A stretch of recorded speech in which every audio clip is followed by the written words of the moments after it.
it's hard to continue to grow at the rate you've grown in the past because the company has gotten so big. And I'm wondering if you could elaborate a little bit on that. And my second question, which is totally unrelated, but I've also read where you're very good with numbers, with working things in your head, and I'm totally a rookie when it comes to economics and accounting and things like that, but I'm very good with numbers and keeping things in my head, and I'm wondering if there's some way a mathematician who knows very little about the business world, what I could read or what I could do to learn how better to invest and how you did that. Well, going to the first question, when you say it's going to be hard, it's going to be impossible. I mean, that's the answer. We cannot compound money at 23% from a $12 billion base. We don't know how to do that, and it would be a mistake for anybody to think that we could come close to that. We think we can do okay with money, but we did not start with a $12 billion base, and we've never seen anybody in the world compound numbers like that at that rate. So we'll forget it, that part of it. But there are intelligent things we can be doing. The second part of the question,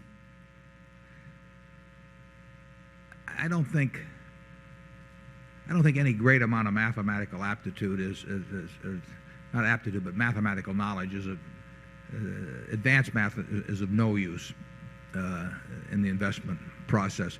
An understanding of mathematical relationships, sort of an ability to quantify a numeracy, as they call it, I think that's generally helpful in investments because it's something that tells you when things make sense or don't make sense, or sort of how an item in one area relates to something someplace else. But that doesn't really require any great mathematical ability. It really requires sort of a mathematical awareness and a numeracy, and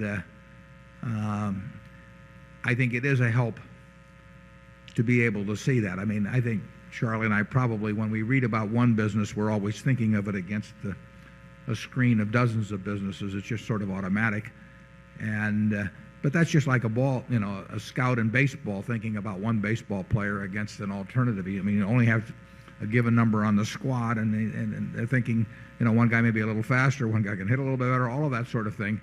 And it's always in your mind you are prioritizing and selecting in some manner. My own feeling about the best way to apply that is just to read everything in sight. I mean, if you're reading a few hundred annual reports a year and you've read Graham and Fisher and a few things, you'll soon see whether it kind of falls into place or not. Charlie? Yeah. I think the set of numbers, the one set of numbers in America that are the best quick guide to measuring one business against another are the value line numbers.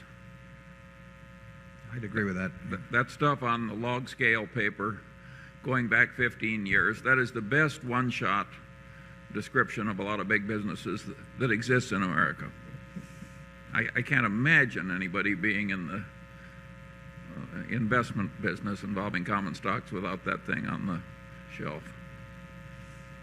And if you sort of have in your head how all of that looks in different industries and different businesses, then you've got a backdrop against which to measure. I mean, if you'd never watched a baseball game and never seen a statistic on it, you wouldn't know whether a 300 hitter was a good hitter or not. You have to have some kind of a mosaic there that your thinking is implanted against, in effect. And the value line figures,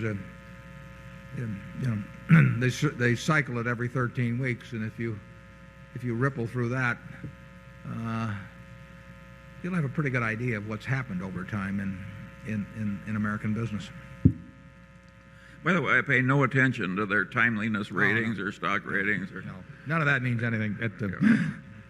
It's too bad they have to put that there, but it's the statistical material, not the... I would like to have that material going all the way back. They cut it off about, 15 years back? Yeah, but I saved the old ones. Yeah. Well, I wish I had that in the office, but I don't.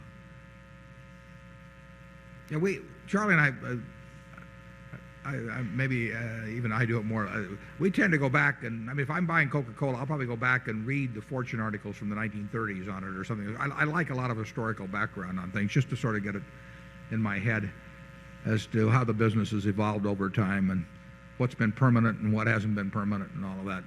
I probably do that more for fun than for actually decision making. But I think it is.